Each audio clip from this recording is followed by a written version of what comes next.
Buenas noches, les damos la bienvenida a la edición central de MD Noticias. ¿Cómo estás, Mariana? ¿Cómo andás? Bienvenida. Mejor. Bueno, recuperándome del mal del momento. Bien ahí, bien ahí. Bueno, tenemos mucha información para compartir el día de hoy. Sí, empezamos por ahí. Este martes, el presidente Yamandu Orsi recibió a su par de España, Pedro Sánchez, en la Torre Ejecutiva, pocas horas después de la cumbre de mandatarios progresistas en Chile, denominada Democracia Siempre. Orsi y Sánchez firmaron varios acuerdos de cooperación en las áreas consular, diplomática y cultural sobre políticas de igualdad de género, seguridad y lucha contra la delincuencia. Sí, unas horas antes, en un encuentro con empresarios, Sánchez calificó a Uruguay como un país extraordinario, con una estabilidad política y una calidad democrática excepcionales que generan el clima adecuado para la captación de inversiones. Bueno, por supuesto tendremos el desarrollo de esta información, porque además Pedro Sánchez siguió de visita por varios lugares, lo tendremos también en uno de nuestros móviles y hay mucho más. Vamos a ver los titulares.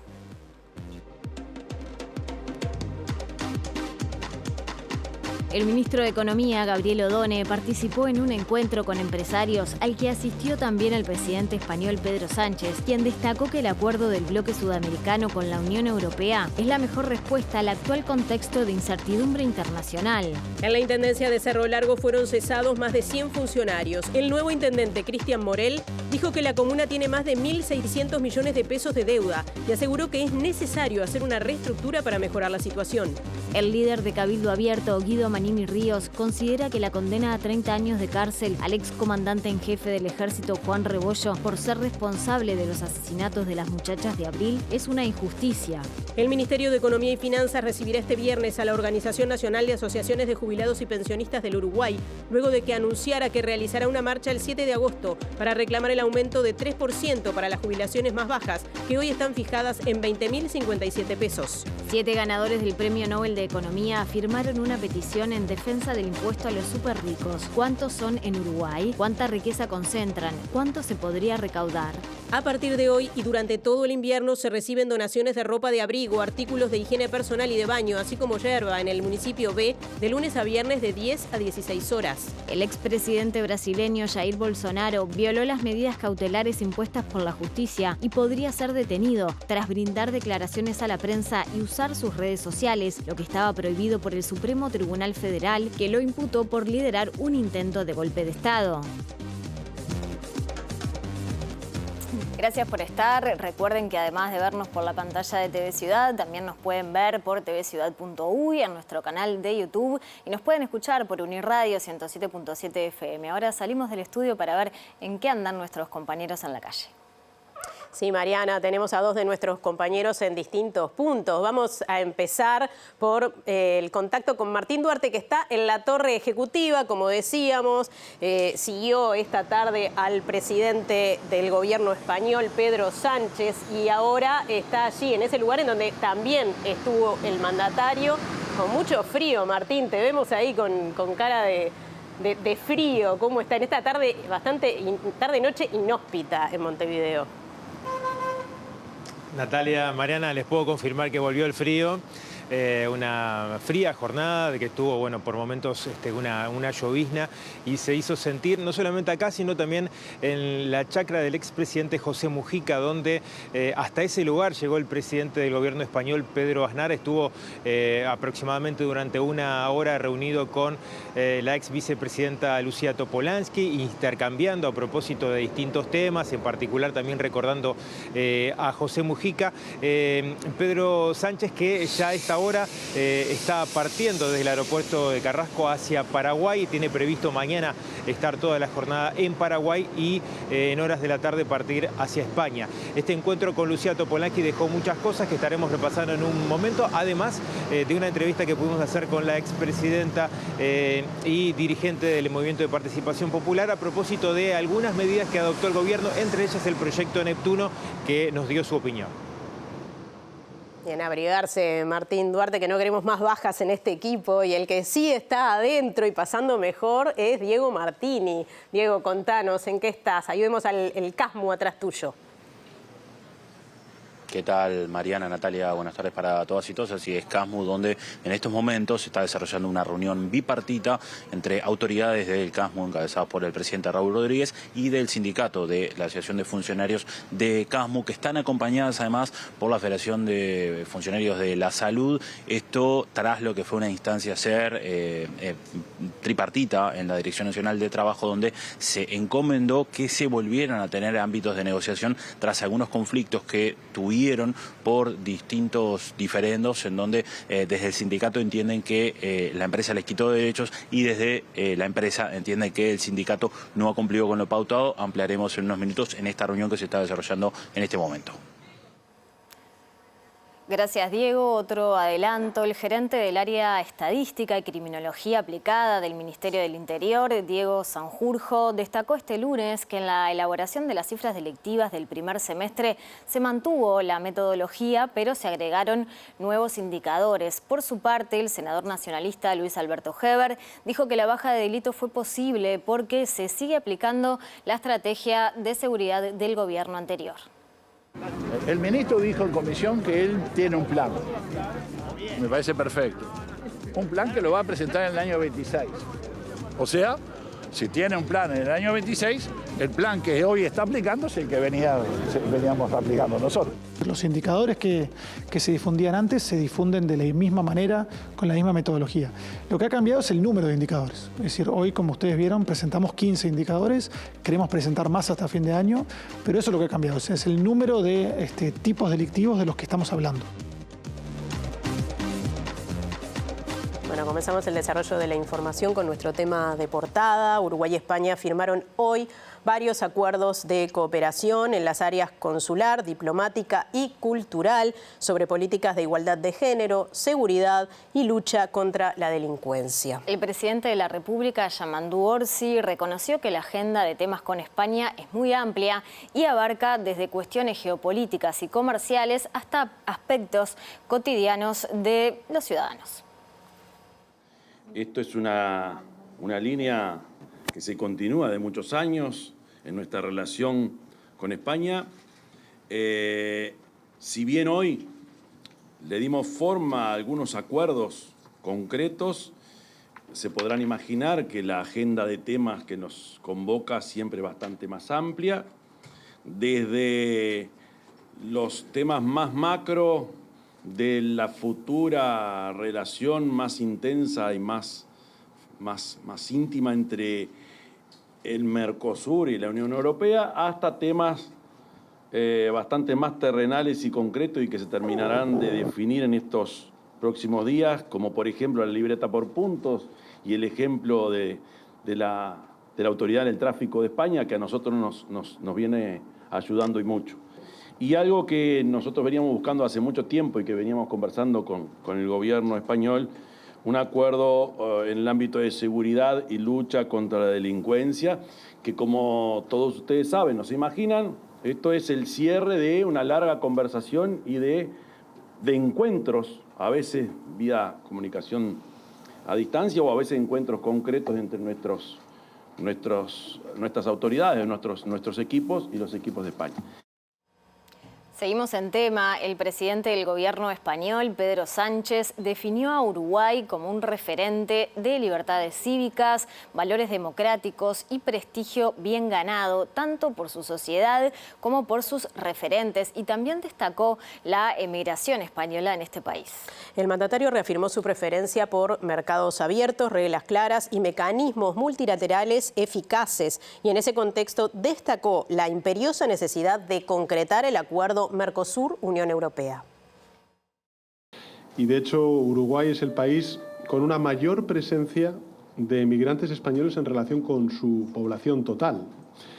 Y creo que esta reflexión es particularmente valiosa en los tiempos actuales que vivimos, porque algunos, en su afán por inventar pasados imaginarios, omiten algo fundamental para entender nuestras sociedades, las sociedades del siglo XXI, en este caso también la española, ¿no? Y es que no hace tanto tiempo eran los nuestros, los españoles y españolas, los que buscaban progreso y libertad en otros sitios que no encontraban en nuestro país. Y en otros países como Uruguay, por ejemplo, que cruzaban un océano, los españoles, para llegar a otro continente, así que nunca olvidemos de dónde venimos, ni tampoco lo que fuimos, porque es lo que somos, porque si lo hacemos no sabremos ni quiénes somos ni a dónde queremos llegar como sociedad. Hemos vuelto a compartir la necesidad imperiosa, yo diría, máxima, de culminar el acuerdo de la Unión Europea-Mercosur, que puede cerrarse y entrar en vigor lo antes posible.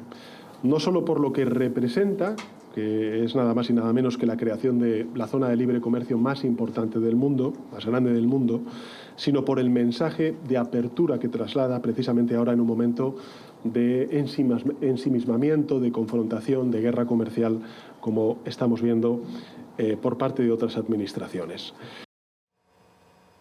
Y el presidente del gobierno español tuvo muchos elogios para Uruguay. Pedro Sánchez calificó a nuestro país como un país extraordinario, con una estabilidad política y una calidad democrática excepcionales que generan el clima adecuado para la captación de inversiones. Sí, al hablar en el encuentro desarrollado hoy en el Hotel Radisson, Sánchez dijo que es decidido promotor del acuerdo entre el Mercosur y la Unión Europea, que va a crear un área de prosperidad compartida. Uruguay es un país extraordinario. Su estabilidad política, lo ha dicho el ministro, la calidad democrática son excepcionales y no tienen parangón en el conjunto de la América Latina y el Caribe. Se trata del país con mayor peso de la clase media, uno de los que representa, bueno, pues la sociedad más cohesionada, como decía antes el ministro, por tanto menor desigualdad en la distribución de la renta de toda la región. Y eso yo creo que es algo que siempre hay que celebrar, muy por encima de los retos del día a día. Esta buena gobernanza, esta buena salud democrática, esta estabilidad institucional generan algo imprescindible a la hora de hacer negocios, de emprender una aventura empresarial, que es la confianza. Una confianza que se ve reforzada en la altísima seguridad jurídica, que es una condición necesaria para atraer inversión extranjera. Por eso, para España también, como para el Uruguay, estamos apoyando decididamente la entrada en vigor del acuerdo de la Unión Europea con el Mercosur. Yo creo que no tenemos otra opción. Tenemos ya sí que sí el poder llegar a un acuerdo entre ambos bloques comerciales, porque vamos a crear un área de prosperidad compartida, un área de libre comercio, la más grande del mundo, con más de 700 millones de habitantes y que sin duda alguna lo que va a hacer es dinamizar nuestras economías, crear empleo, desarrollo, bienestar y también dar un mensaje positivo de entendimiento entre bloques comerciales, entre regiones y también entre países en un mundo que efectivamente desde el punto de vista geopolítico, como bien dice nuestro admirado Enrique Iglesias, pues es cada vez más complejo. Y durante el encuentro empresarial entre Uruguay y España, el ministro de Economía, Gabriel Odone, destacó las garantías jurídicas que ofrece el país para la inversión, así como para la estabilidad política, social y económica. Odone también se refirió al acuerdo de libre comercio entre la Unión Europea y el Mercosur y dijo que tiene confianza de que al fin se concrete. Si ustedes piensan un segundo en lo que Uruguay ha vivido desde el punto de vista macroeconómico en los últimos 40 años, en términos de shocks financieros externos, shocks de precios, cambios de precios relativos abruptos y cómo los hemos gestionado, aún en las dificultades como fue la crisis del 2002, Uruguay es un extraordinario ejemplo de cómo resistir o de nuestra capacidad de resiliencia. El presidente del Banco Central, mi colega y amigo Guillermo Tolosa, en una reunión reciente en el Fondo Monetario Internacional, en Spring Meetings, planteaba esta tesis. Uruguay es un caso de resiliencia porque estamos inmersos en una región compleja, inestable económicamente, inestable financieramente e inestable políticamente. Y a pesar de eso, Uruguay en los últimos 40 años ha logrado mantener estándares de convivencia, estándares de cohesión, estándares de estabilidad sustanciales e incluso ha enfrentado escenarios muy complejos. Y eso es un mérito de toda la sociedad uruguaya. En este contexto, Odone dijo que si bien el Mercosur debe ser mejorado, es evidente que la permanencia en el bloque es un activo que Uruguay tiene como país pequeño.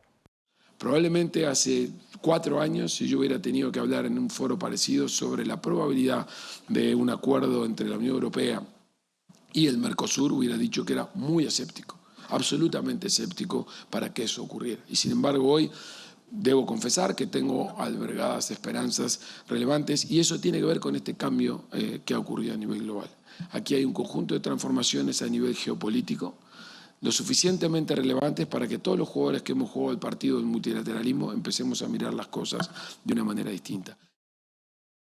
Y el presidente de la Cámara de Comercio de España, José Luis Bonet, dijo que el Mercosur es una extraordinaria oportunidad para seguir fortaleciendo los lazos bilaterales mediante el intercambio comercial y las inversiones. Sí, el empresario destacó que España es el principal inversor privado de Uruguay. Ambas naciones mantienen una relación de socios estratégicos en lo bilateral, en el marco de la Comunidad Iberoamericana y también como puentes entre la Unión Europea y América Latina. España es el principal inversor en Uruguay, con cerca de 6.000 millones de euros de stock de inversión directa. A pesar de la persistencia de desafíos estructurales, Uruguay ha logrado consolidarse como uno de los países más estables de América Latina, así como la primera economía de la región en renta per cápita. Gracias a su solidez institucional y su transparencia. En materia de comercio, los intercambios en nuestros países han crecido en los últimos años, pero se encuentran lejos del potencial que tiene. Ahí es donde las organizaciones que representamos, el sector privado, las cámaras, las organizaciones empresariales, tenemos mucho que hacer y mucho que ayudar, particularmente cuando tenemos en el horizonte la extraordinaria oportunidad que puede suponer Mercosur. También que prospere el programa Global Gateway. En todo caso, Mercosur es la gran oportunidad. Y ahora pasamos a temas departamentales, porque la Intendencia de Cerro Largo atraviesa una situación deficitaria crítica con deudas de más de 1.600 millones de pesos, según anunció el nuevo intendente Cristian Morel. Por este motivo fueron despedidas de la comuna más de 100 personas. Peligran los pagos de salario por fuera del rubro cero y no se pueden iniciar obras públicas, ya que la Intendencia no cuenta con acceso a créditos. El anuncio fue realizado por el nuevo intendente Morel, quien venció en la elección al intendente José Yurramendi. Según el nuevo jerarca, la comuna es la que tiene más funcionarios de todo el país y por eso se planteará una reestructura general. Habrá recortes en deporte, cultura y programas sociales, intentando mantener servicios como alimentación en comedores. También el intendente aseguró que tienen cortada la cuenta de ANCAP y por ende no pueden cargar combustible. A su vez agregó que será difícil cumplir con los salarios que están por fuera del rubro cero, que es el presupuesto mínimo de una intendencia para cumplir con los salarios de los trabajadores municipales. Tenemos las líneas de crédito todas cerradas. No tenemos un banco que nos dé crédito al día de la fecha. Estamos en este lunes 21 sin un peso en caja, ya 9 días de pagar los sueldos y sin dinero, esperando por lo que va a ingresar por concepto de SUSIBE hoy, y ojalá podamos lograr recaudar para poder llegar a los sueldos y obviamente de una partida que viene del Gobierno Nacional. Repito y le paso la palabra a Alejandro, no tenemos crédito en ningún banco y tenemos 1.600 millones de pesos de deuda en esta intendencia. Y ya aprovecho para decirles que entramos en un proceso de austeridad total, lo cual colaboraciones culturales, colaboraciones deportivas, todo ese tipo de colaboraciones va a estar cortada por unos meses. Le pedimos autoridad a todos los directores gastos necesarios. El fin de semana salimos con una flota reducida de tránsito y una cosita más y no mucho más que eso. Obviamente estamos recabando alquileres que se pagan para ver si lo podemos achicar. Seguimos en tema. El presidente de la departamental del Frente Amplio de Cerro Largo, Daniel Aquino, destacó que la realidad financiera y económica de la comuna había sido denunciada por la bancada de la coalición de izquierda. Cuando se aprobó el presupuesto vigente, la bancada de ediles del Frente Amplio en la Junta Departamental de este departamento advirtió que era insostenible y ahora reclama la realización de auditorías financieras externas. el presupuesto de la Intendencia 2021-2025 lo votó todo el Partido Nacional. Eran 27 ediles, lo votaron por unanimidad. Y cada rendición de cuentas, 2021, 2022, 2023, la votaron todo por unanimidad, unidos, el Partido Nacional. La del 2024 ingresó a la Intendencia antes del 30 de junio de 2025, o sea que está para analizar y no sabemos qué posición va a adoptar una nueva Junta Departamental donde la bancada de Morel tiene 16 ediles, o sea, tiene mayoría por sí. El Frente Amplio, cuando se discutió el presupuesto, dijo esto no es sostenible, este nivel de rubro cero, de gasto de funcionamiento, esto se va a desbarrancar, lo prevenimos.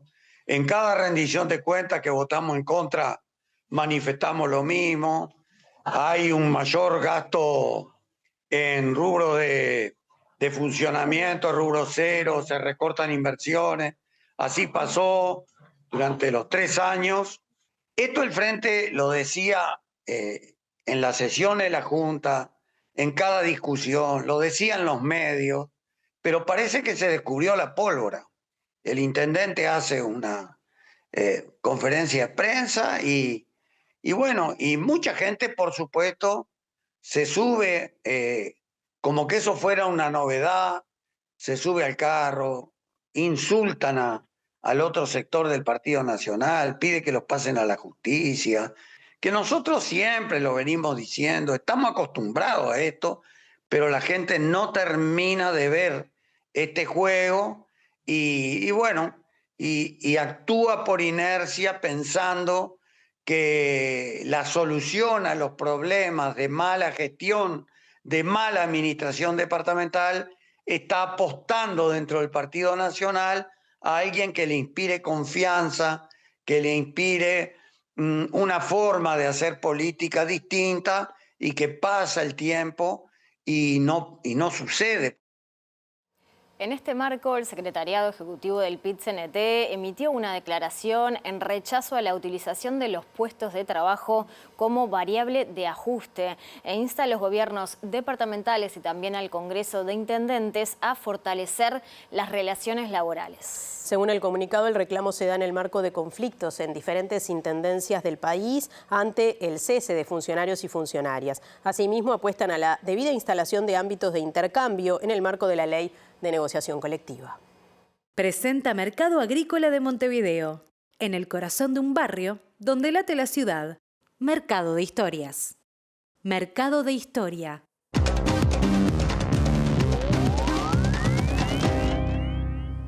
¿Qué tal? Buenas tardes. Abrimos el capítulo internacional, lo hacemos hablando de Brasil, pero más particularmente del expresidente Jair Bolsonaro, quien podría ir a prisión si sigue insistiendo con la violación de las medidas cautelares impuestas por el Supremo Tribunal Federal. Eso fue lo que ocurrió en las últimas horas, cuando el exmandatario concurrió precisamente a la Cámara Baja brasileña y allí no solamente hizo un discurso y mostró la tobillera electrónica que porta a partir de la decisión de la justicia, pero además utilizó sus redes sociales, algo que tiene estrictamente prohibido cualquiera de las dos cosas, hacer discursos, participar en redes sociales, en tanto sigue el proceso que se le lleva adelante a él y a otros 7 ex colaboradores vinculados al intento de golpe de Estado.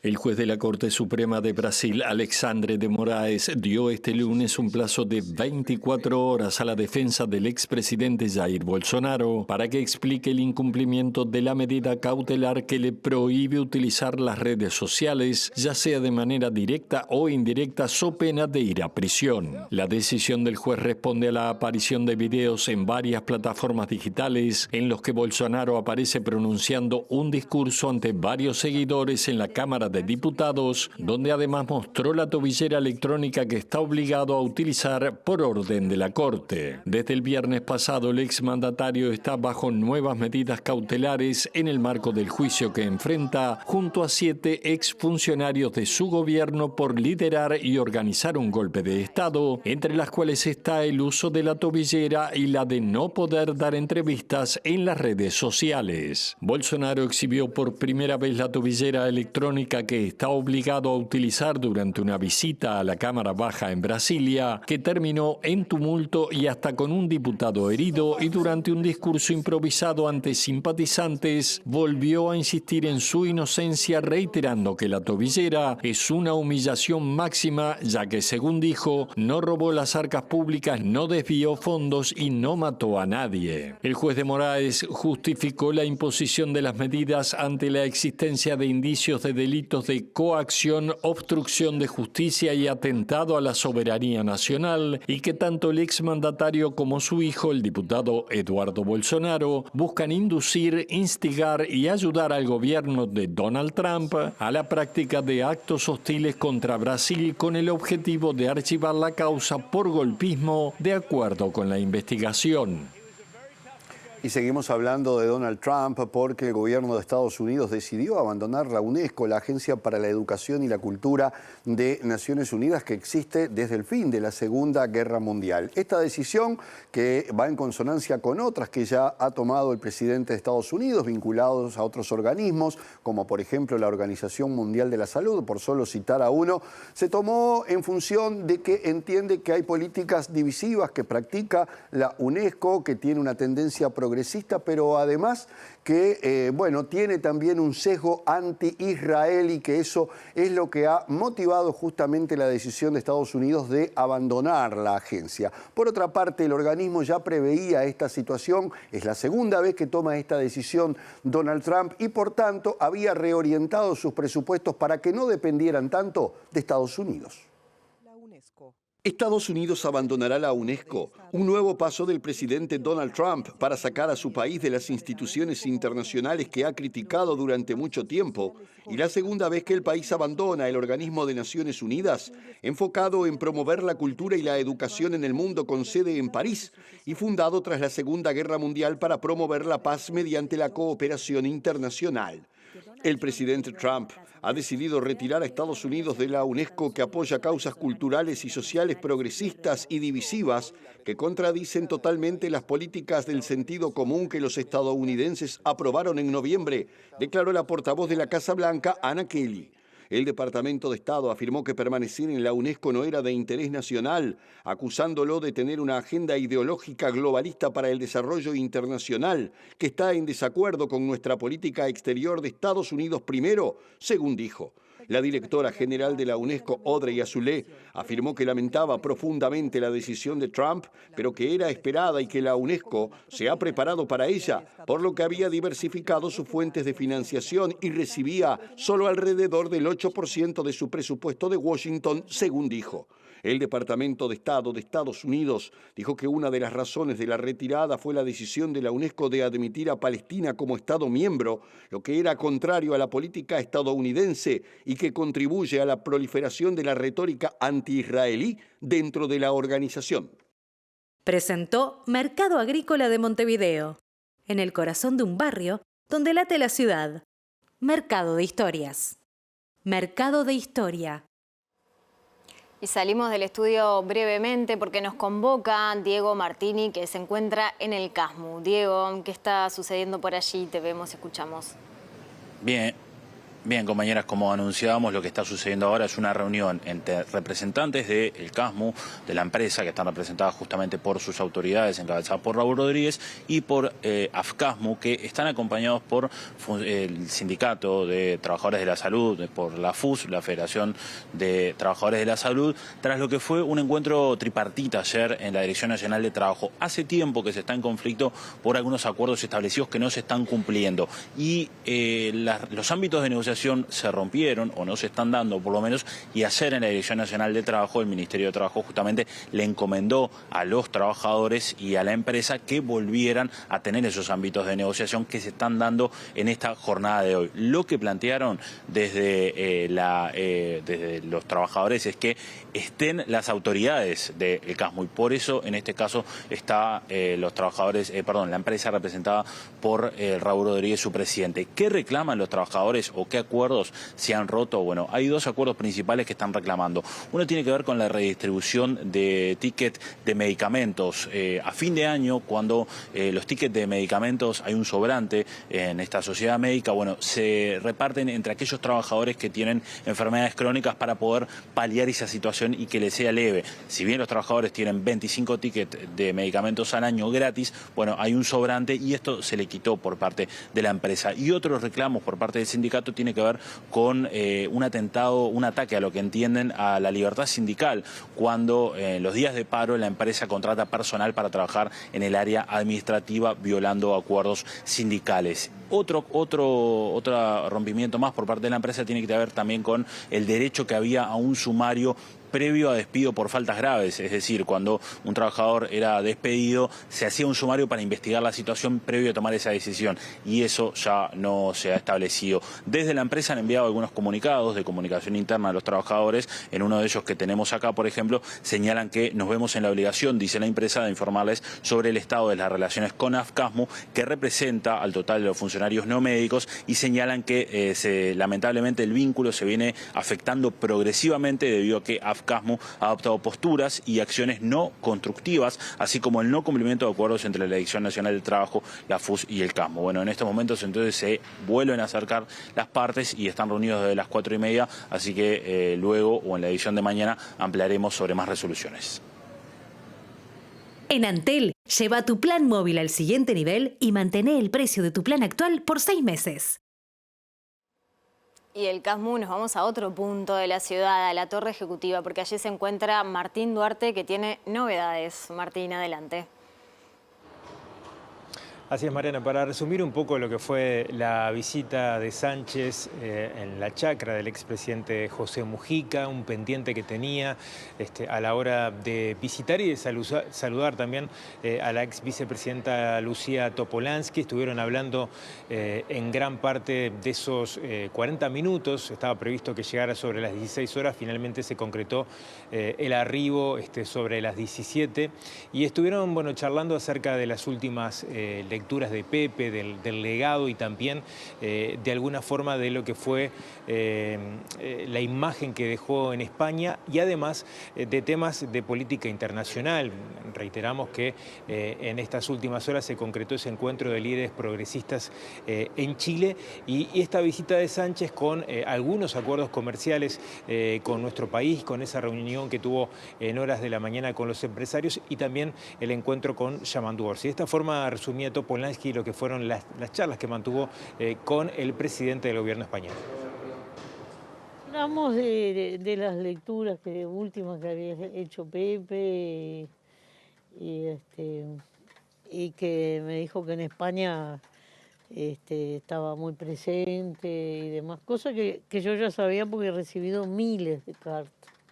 Si España no se ocupa de Latinoamérica, que es el territorio con más gente que habla en español, es porque no tiene visión histórica, tiene que ocupar. Él dice que vino 7 veces ya a Latinoamérica. Es fundamental. Culturalmente es lo más próximo que tiene Latinoamérica. En nuestro país muchas empresas también españolas, ¿no? Que de hecho hoy destacaba el presidente. Sí, a mí me llamó la atención, por ejemplo, que me llegaron algunas cartas de condolencia de empresas españolas que yo ni conozco. Somos privilegiados en Uruguay. Yo creo que acá tenemos una estabilidad que no la tiene Bolivia, no la tiene Perú, Colombia no sé si la tiene, no la tiene Venezuela. Centroamérica todavía anda los viandazos, y ahora Norteamérica anda distorsionando todo el comercio del mundo.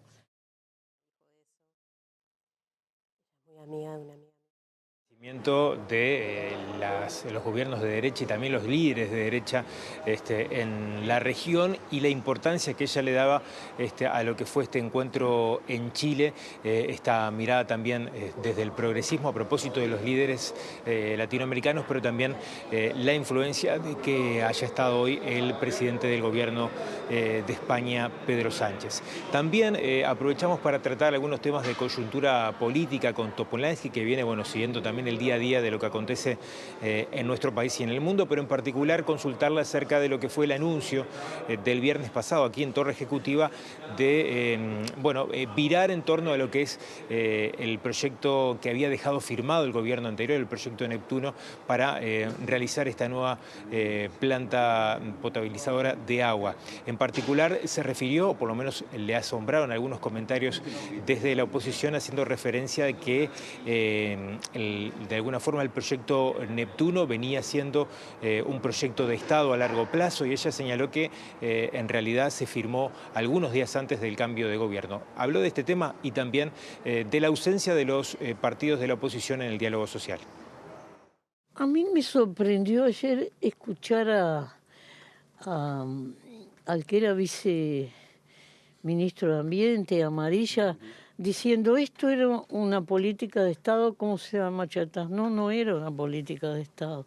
¿Y sabe por qué no? Porque esto se firmó 3 o 4 días antes de que el gobierno terminara, sabiendo que el gobierno entrante no estaba de acuerdo. Una política de Estado es una cosa conveniada. No se convenió esto. Y a mí me parece que lo más importante es resolver el problema del agua, y creo que este es un camino serio. No creo en eso que se dice que lo hicimos ni por razones ideológicas, ni por sacarnos las ganas. Se han dicho cosas muy superficiales. Prefiero no entrar en esa discusión. Lucía, estuvo en el lanzamiento del gobierno de este diálogo social. ¿Cómo ve la actitud de blancos, colorados, independientes de no querer participar de eso? Cada uno es libre de participar en lo que se le cante. Así que si no se quiere participar, no hay problema. Hubo una actitud de hacer un ámbito bien grande y bueno, irán de todos los que fueron convocados, lo que quieran. Columna de Economía como todos los martes, y la bienvenida de siempre a Germán de Agosto. ¿Cómo estás, Germán? ¿Cómo andas, Nati? ¿Todo bien? Bien, y además estoy contenta porque es un tema que me resulta particularmente interesante, que se ha instalado en el debate público en nuestro país, esto del 1%, grabar al 1% de las personas más ricas, ¿no? Con un 1% para lograr un 1% del PBI. Eso habría que reconstruirlo, ahora se presenta algún proyecto, parece que se está trabajando en eso, pero es una preocupación a nivel mundial. Totalmente, ¿sí? Lo que vamos a hacer, si te parece, es repasar un poquito algunos datos para dimensionar de qué estamos hablando cuando hablamos de desigualdad de riqueza, que no es de ingreso. Exacto. ¿Sí? Y es mucho más pronunciada y mucho más elusiva y mucho más compleja de poder capturar, ¿sí? Por los investigadores, por la información, por las instituciones públicas. Así que vamos a hacer como un foco en los datos para hacer un estado de situación. Luego, justamente, vamos a abordar la parte internacional asociada a la carta que presentaron 7 premios Nobel, justamente fundamentando este tipo de proyectos, y después hacemos el aterrizaje naturalmente para volver sobre la discusión que vos ponés sobre la mesa del 1 por 1 que da el 1%. Ahí está, ¿Sí? bien. Entonces, si te parece, acá lo que tenemos es del Laboratorio de Desigualdad Global, que debe ser el esfuerzo académico más relevante a nivel global para tratar de medir sistemáticamente este tipo de problemáticas. Tenemos que a nivel mundial el 1% superior, que sería lo que estamos hablando acá cuando aterrizamos Uruguay, captura el 38% de la riqueza total global, ¿sí? O, una forma distinta, el 10%, si querés, para ser un poco más generoso con esa población, captura el 76%. 3/4 de la riqueza están concentrados en apenas el 10% más rico del mundo. Fíjate que al 40% del medio le toca el 22%, y el 50%, la mitad de menores ingresos, la mitad de la población, estamos hablando, tiene apenas el 2%. Y en América Latina, el continente más desigual de todos, ¿sí? El 10% superior de la distribución de la riqueza captura el 77%, y la mitad más pobre o la mitad de menos ingresos apenas el 1%. Estos son datos para América Latina, una región caracterizada por niveles muy elevados en términos comparativos de desigualdad, tanto de ingresos como de riqueza.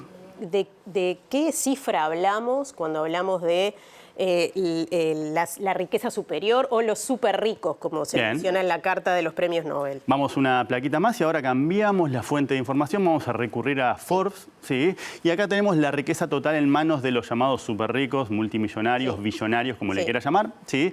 Pero fíjate que el aumento importantísimo post pandemia, ¿no? Eso ya es un dato relevante, cómo salta del 2020 al 2021 y cómo ha seguido saltando en 2023, en 2024, ¿sí? Y en 2022, y ahora justamente capturan más o menos cerca de 16 trillones de dólares, es decir, un montón de ceros. O sea, a medida que para la mayoría de la población, en realidad desde la pandemia hasta acá ha ido bajando en muchos casos los ingresos y por lo tanto quizás también su patrimonio, en estos casos aumenta vertiginosamente. Exactamente, y si lo ves a nivel de la riqueza que acumulan, y si damos una plaquita más, lo ves también a partir del número de personas que efectivamente están dentro de este club de súper ricos.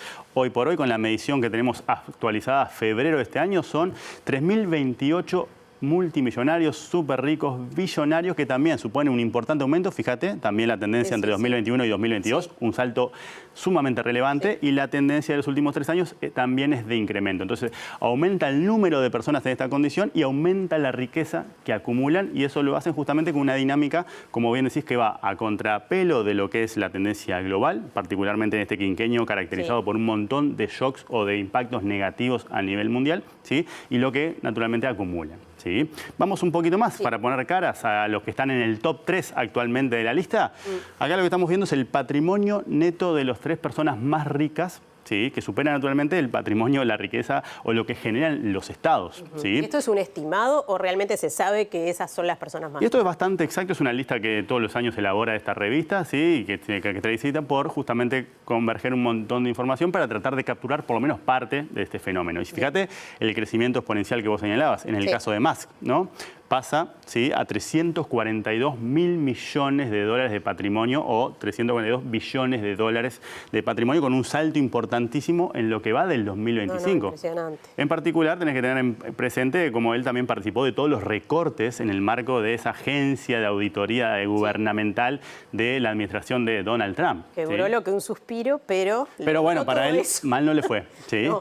Zuckerberg va a estar en segundo lugar, estaba en el cuarto lugar hace un poquito, 216 y 215 de Jeff Bezos. En el caso de Zuckerberg, fíjate también la tendencia de los últimos años, el incremento relevante y lo que nos cuenta cuando vos naturalmente juntás esto con lo que es el poder político, la capacidad de cooptar los estados, ¿sí?, en función de la riqueza. Sí, o sea que hay muchas dimensiones. De las redes sociales. ¿Sabes? Exactamente, y a Marte justamente atravesado por todo ese poder vinculado a las tecnológicas. Ahí está. Así que esto es un poco lo que tiene que ver con algunas caras para poner números de patrimonio cuando hablamos justamente a nivel global de los súper ricos. ¿Sí? Entonces, en este marco, que fue más o menos el que quisimos caracterizar, vamos a la siguiente placa para repasar esta carta que surgió a raíz de estos 7 premios Nobel, son de todos los orígenes, ¿sí? Han ganado premios Nobel en distintos años y por distintas temáticas, no solamente desigualdad, por supuesto, ¿sí? Y básicamente parte del diagnóstico que estamos, o que se desprende naturalmente solito de los datos, ¿no? Estamos viendo. Nunca han sido tan ricos y han contribuido con tan poco. Fíjate el contexto, ¿no? Básicamente estados con déficits sumamente importantes, con márgenes fiscales sumamente restringidos a raíz de todo esto que hablamos de los últimos 5 años, y con la desigualdad creciendo, ¿sí?, o disparándose. Personas que, o sea, no provienen de América Latina, que decimos que es el continente más desigual. No. O sea, en el resto de los continentes y en países de todo tipo y características surge la misma preocupación. Exacto, es una preocupación a nivel global, y creo que esta carta de alguna manera y la participación de estos 7 firmantes condensa un poco esa globalidad que tiene esta problemática, naturalmente por todos los efectos que eso tiene sobre otro montón de dimensiones claves para la convivencia, ¿sí? Los superricos pagan muy poco. Básicamente lo que dice la carta es que pagan entre el 0 y el 0,6%, pagan menos que la clase media muchas veces porque encuentran formas creativas naturalmente de esconder esa riqueza. Y lo otro que dice es la viabilidad, ¿no? No solamente es necesario, sino que es posible y se puede hacer de manera efectiva, lo cual es relevante cuando se discute la capacidad de lograrlo, ¿no? Más allá de la perspectiva aspiracional, ¿sí? ¿Y cuál es la propuesta que ponen sobre la mesa? Una que ya había estado en el marco del G20 porque fue encargado por Brasil, ¿sí?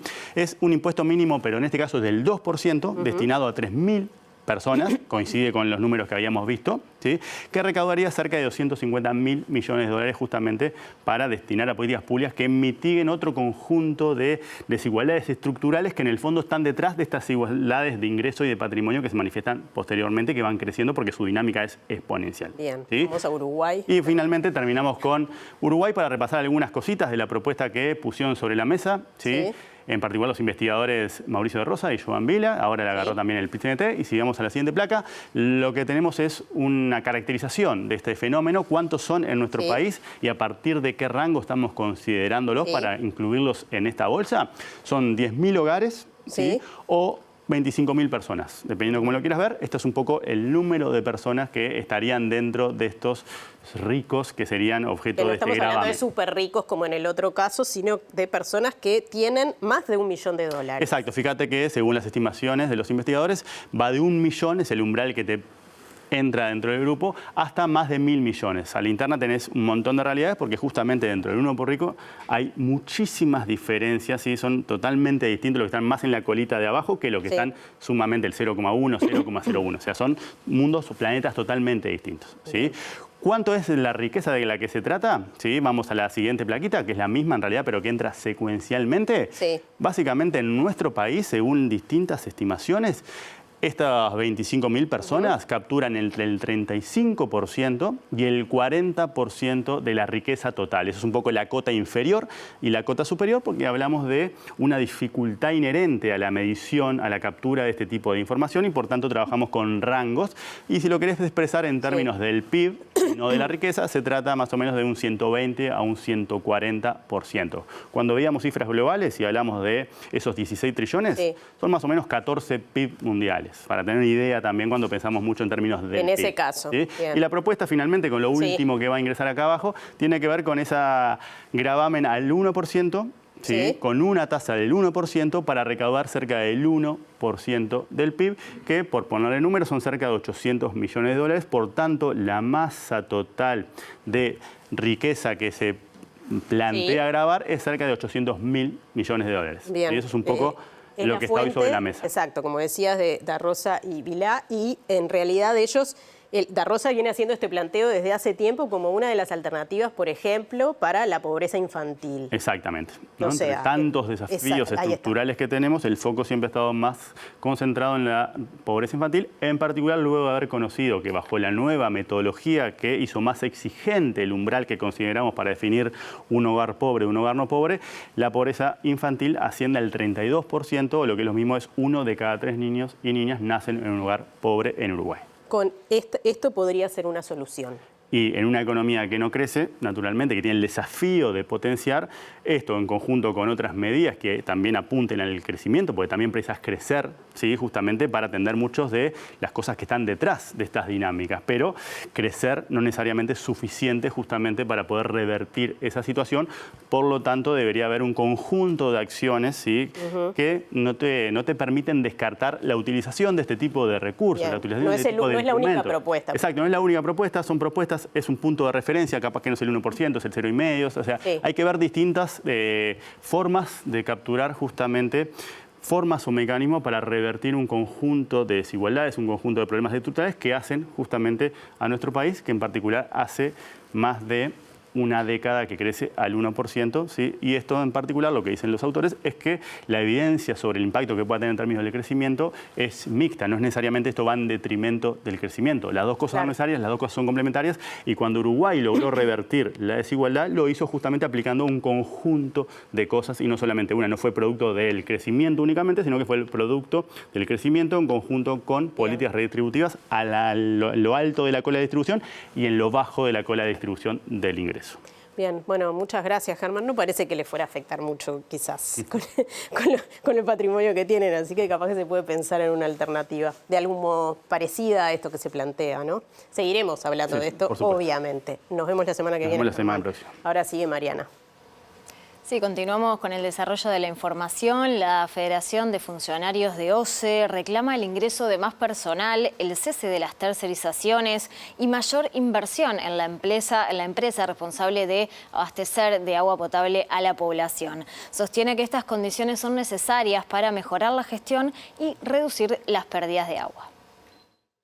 Lo que es necesario es la inversión en la organización, en OCE, para poder, bueno, achicar la cantidad de pérdidas que tenemos en las cañerías de OCE, dar salario digno al personal, ingreso de personal, porque OCE no puede funcionar sin presupuesto, sin personal que realice las tareas y que en realidad también que eso no sea una forma de justificar que privados vengan a tomar como la posesión de un trabajo que es nuestro. La transmisión de conocimientos también, que estábamos hablando hoy, cómo dentro de OCE, lo que se aprende en OCE, se aprende solo en OCE, y los compañeros se van y vienen compañeros o compañeras tercerizadas, personas tercerizadas que después, en realidad, ese conocimiento no continúa, o sea, queda perdido. Nosotros lo que tenemos que afianzar es justamente que la institución funcione como debe funcionar, con una estructura fuerte, sostenible, y que, por supuesto, la privatización no sea la manera de solucionar las problemáticas de base que tenemos en la organización. Aiza dijo que FOSE fue criminalizada por su activismo contra el proyecto Neptuno, que contaba solo con avales del consorcio a cargo de la obra y con informes negativos técnicos, medioambientales y económicos contrarios, incluso dentro de la propia OCE. Para el sindicato, que hayan descartado el proyecto es una victoria y piden la participación de la población en las alternativas que lleve adelante el gobierno. Bien, y les contamos que el Ministerio de Economía y Finanzas recibirá este viernes a la Organización Nacional de Asociaciones de Jubilados y Pensionistas del Uruguay, ONAJPU, luego de que anunciara que realizará una marcha el 7 de agosto para reclamar el aumento de 3% para las jubilaciones más bajas, que hoy están fijadas en 20.057 pesos. La organización plantea que el aumento no se considere como adelanto cuando se calcule el ajuste anual en enero del 2026. La manifestación partirá a la hora 11 desde Plaza Libertad hasta las puertas del Ministerio de Economía y Finanzas. En un comunicado, la ONAJPU solicita que el gobierno de Yamandu Orsi cumpla con el compromiso de aumentar las jubilaciones mínimas a partir del 1 de julio. Luego de reunirse con ministros y el propio presidente, la organización entiende que existen promesas incumplidas.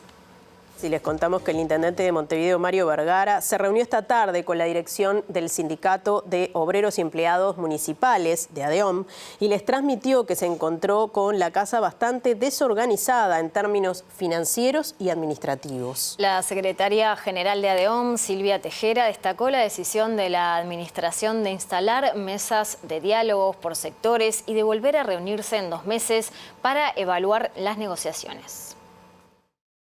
Nos llevamos un panorama que más o menos era lo que veníamos a escuchar, es la inquietud por parte del intendente, bueno, de lo que es el panorama económico, que obviamente va a ser un limitante al momento de negociar el convenio colectivo. Más allá del incremento salarial que nosotros entendemos que tiene que estar en el... Hicimos también referencia a la salud mental, que es algo que ha estado sobre la plataforma de compañeros y compañeras municipales. Después también estuvimos hablando la preocupación de la proyección, si ellos tienen una proyección en caso de la cantidad de compañeros que se estarían jubilando sobre fin de año y el ingreso de los mismos. En resumen, lo que nos trasladó el intendente es que, que se encontraron con una casa bastante desorganizada, que están poniendo las cosas en su lugar, que se están haciendo de la información. Nos llevamos que se van a instalar mesas de negociación. El vocero y el interlocutor va a ser el director de Gestión Humana, Gustavo Pérez, y en 2 meses vamos a volver a tener una reunión con él para ir evaluando cómo se va avanzando. ¿Esto de la casa desordenada, a qué se refería? ¿En términos financieros, en términos de falta de información? Bueno, en relación al tema de financiero, en relación al tema de las contrataciones, si se acuerdan, nosotros hace unos cuantos días estuvimos haciendo el reclamo de que iba a cesar una cantidad de contratos. Entiende de que eso hay que regularizar, porque estamos hablando de contratos en algunos casos de más de 7, 8 años de compañeros que desempeñan funciones. Después le parece muy interesante la propuesta de tener una planificación de lo que son las jubilaciones para ver cómo se sigue. Y ayer lo que nos decía es eso, ¿no? De la multiplicidad que hay en la intendencia de tareas, que hay una falta en organigramas, que se quiere hacer un poco más de la información para poder tener una negociación con toda la información y que sea seria, ¿no? Vamos a cambiar de asunto porque a pedido del fiscal especializado en crímenes de lesa humanidad, Ricardo Percivale, la jueza en lo penal de 23º turno, Isaura Tórtora, condenó a 30 años de cárcel al militar retirado Juan Rebollo por los asesinatos de Diana Maidanik, de 22 años, Laura Reggio, de 19, y Silvia Reyes, también de 19 años, ocurridos el 21 de abril de 1974. Según la sentencia, se considera plenamente acreditado que Rebollo no solo impartió la orden, sino que intervino en el operativo que ocasionó la muerte de las jóvenes víctimas. Rebollo era jefe de artillería número 1 y fue esa unidad la que estuvo a cargo de la detención y el interrogatorio bajo tortura de varios integrantes del Movimiento 26 de Marzo y del MLN, donde obtuvieron la dirección de Washington Barrios, a quien buscaban esta noche. Por este crimen también fueron investigados los militares José Nino Gavazo y Eduardo Klastornik. Y sobre este asunto habló el presidente de Cabildo Abierto, Guido Manini Ríos, que consideró una injusticia la condena a 30 años de cárcel al ex comandante en jefe del ejército Juan Rebollo como responsable de los asesinatos de las muchachas de Abril. Manini negó haber sido notificado por la Fiscalía por no denunciar la confesión del represor José Nino Gavazo sobre el asesinato de Roberto Gomenzoro en marzo de 1973 y subrayó que quien mandó archivar todo fue el presidente de la República. Hubo armas y granadas que no explotaron, tiradas por las fallecidas. Yo creo que... No es lo que dice la justicia, ¿no? Claro, la justicia dice otras cosas, se basa en testimonios, como se ha basado en varios casos otros, ¿no? Que ha habido testimonios, a nuestro entender, distanciados de la verdad. Incluso hay declaraciones de algún actor de aquella época que dice que hubo testimonios falsos también. Yo honestamente creo que se está cometiendo una injusticia con el teniente general Rebollo, que él cumplió con una función determinada, incluso fue herido, y me parece que esto es parte de eso que yo califico como venganza de un pasado reciente que muchos no aceptan cómo evolucionó. Pero es un tema que no lo vamos a arreglar acá en esta entrevista. Claro, no, eso ni que hablar, pero en realidad hubo pericias forenses que decían que ellas fueron, acribilladas, no asesinadas, acribilladas. Bueno, ¿no? hay que ver cuál fue la actitud de ellas, si usaron armas, si tiraron granadas, y en un momento que se está en esa situación es difícil juzgar hoy.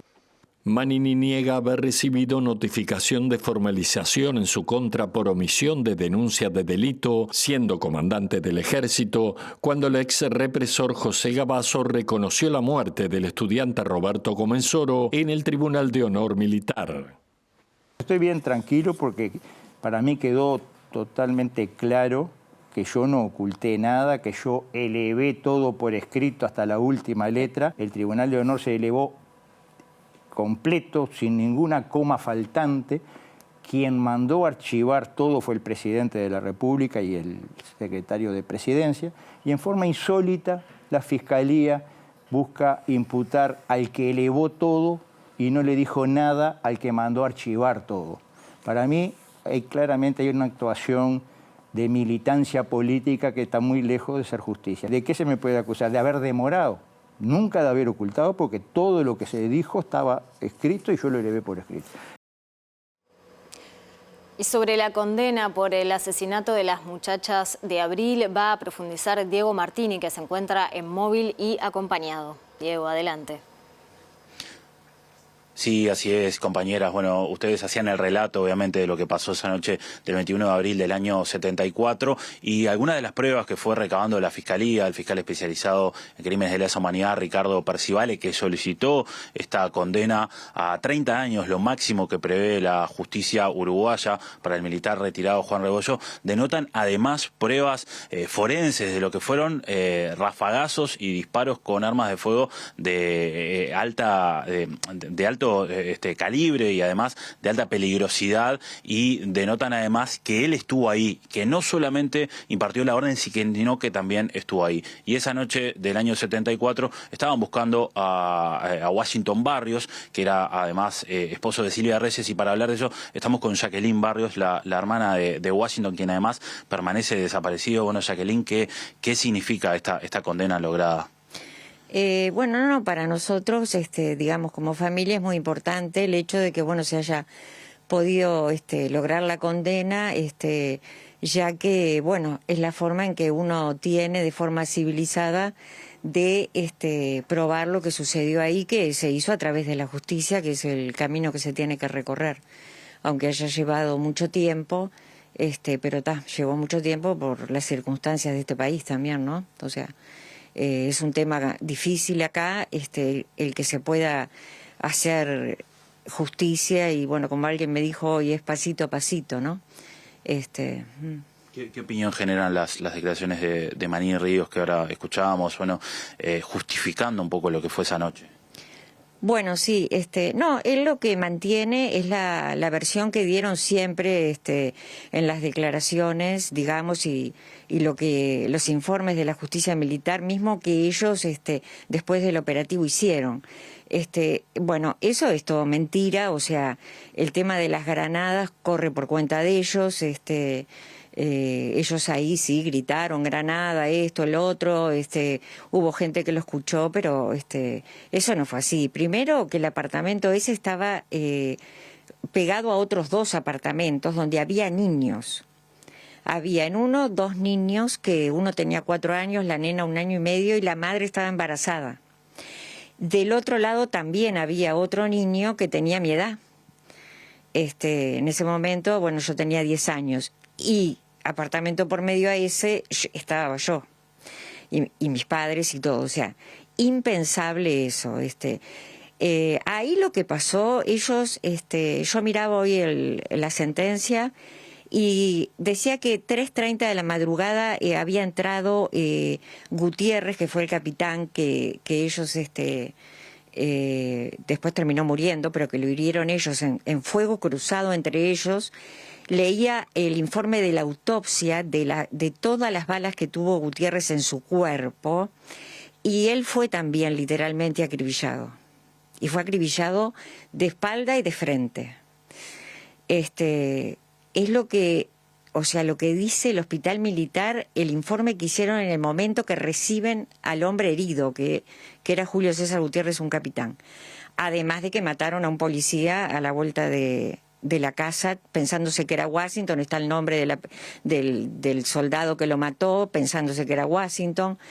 Me gustaría que esas familias, esas 2 familias, aclararan en la justicia este tema, porque ellos están convencidos de que los habían matado las muchachas que estaban en un apartamento interior, ¿no? Bueno, entonces, esa es la versión militar de siempre, ¿no? Sí, yo escuché lo que dijo Manini. Lo otro que tengo para decirle que esto no es un tema de venganza, que siempre tengo que estar aclarando eso, yo y todos los familiares, ya sean de asesinados o de desaparecidos, que también me toca por Washington. Tampoco que nosotros nunca mentimos, nadie mintió en las declaraciones que se hicieron sobre este caso, sino que él me traiga los nombres de las personas que en este caso mintieron, que me los traiga a ver. Yo no sé qué es lo que se piensan, o sea, ¿qué somos nosotros? Los familiares de todos estos chiquilines que mataron. Además, otra cosa que quiero decir es que lo que pasó esa noche se podría haber evitado perfectamente, porque mi madre y mi padre le dijeron a Gabazo, a él y a los otros militares que entraron, de que Washington no estaba allí. Washington no estaba, Silvia estaba sola, para nosotros estaba sola, y estaba embarazada de 3 meses. Mi madre le pidió por favor a Gabazo que no fueran a hacer un disparate, porque ellos ya llegaron disparando al aire. ¿Hoy lo recordaste a Washington? Sí, claro que lo recordé, y además, bueno, yo escribí un poco entre los amigos unas cosas, y y dije lo que Washington nos pidió antes de desaparecer, porque estuvo 6 meses en Argentina, mandaba cartas, sí, recibíamos cartas de él, y bueno, y pidió que cuando pudiéramos hiciéramos justicia por Silvia, por la flaca, como le decía él, y por el hijito que pensaban tener y que no pudo nacer. Yo lo que le pediría a Marín y a toda esa gente que se callen la boca, que tengan un poco de vergüenza, porque ayer en Twitter de noche también, yo no sé cómo ellos tienen cuentas y cuentas donde lo único que hacen es insultar, decir cualquier cosa de las víctimas de ellos, que ellos produjeron. ¿De qué enfrentamiento me habla? Que me hable de algún enfrentamiento real entre tupamaros y militares acá. La guerra que supuestamente hubo. Porque el 14 de abril no fue un enfrentamiento. Salió un bando a matar y salió el otro después. Entonces, ¿de qué estamos hablando? ¿Hasta cuándo? Yo personalmente, hablo de mí, tengo que seguir soportando a estas malas personas hablar de esa manera. Que tengan un poco de respeto por los muertos, tanto por Silvia, por Diana y por Laura, por Washington y por esos otros 2 que son camaradas de ellos, un policía y un oficial del ejército. Muchas gracias, Jacqueline. De nada, perdón, pero Gracias. imposible no enojarse. Bien, volvemos a Estudios Compañeros y recordar además que el Estado uruguayo hace unos años fue condenado por la Corte Interamericana de Derechos Humanos justamente también a reconocer este delito y esta deuda que tenía por estos delitos cometidos de lesa humanidad.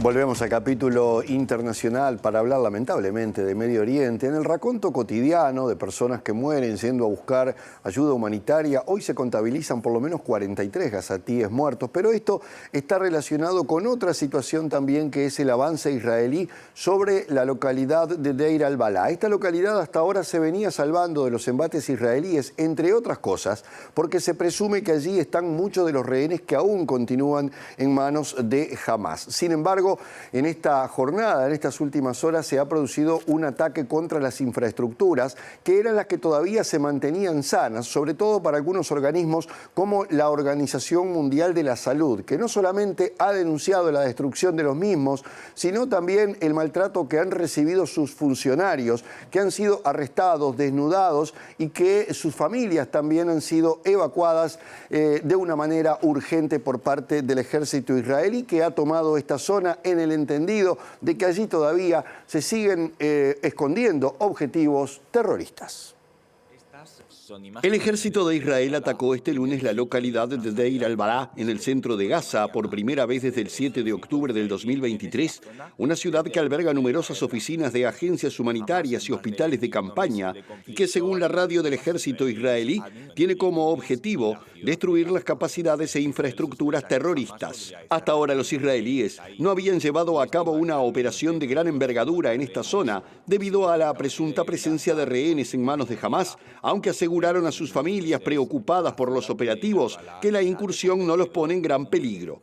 Por su parte, civiles palestinos describieron disparos de tanques contra zonas residenciales y, según la Oficina de Asuntos Humanitarios de Naciones Unidas, entre 50.000 y 80.000 personas se encontraban en la localidad. Los médicos locales informaron que al menos 3 personas murieron este martes y que hay varios heridos, pero que nadie puede acceder a la zona para evacuarlos, declaró Mahmoud Basal, portavoz de la Defensa Civil de Gaza, al tiempo que el ejército israelí anunció en la víspera la muerte de un soldado caído en combate en el sur de la franja.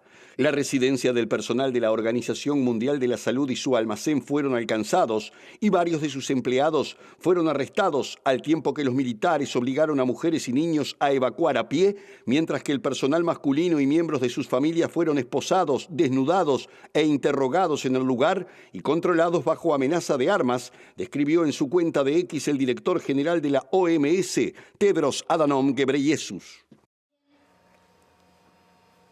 Bueno, ahora sí nos estamos yendo, pero vamos a repasar como todos los días los datos del tiempo. Sí, vamos a ver qué dice Inumet para Montevideo y zona metropolitana. Mañana miércoles por la mañana el cielo se presentará algo nuboso y nuboso. Por la tarde, noche, nuboso, periodos de cubierto con neblinas. En lo que refiere a las temperaturas, la máxima está prevista para 13 grados y la mínima para 4 grados.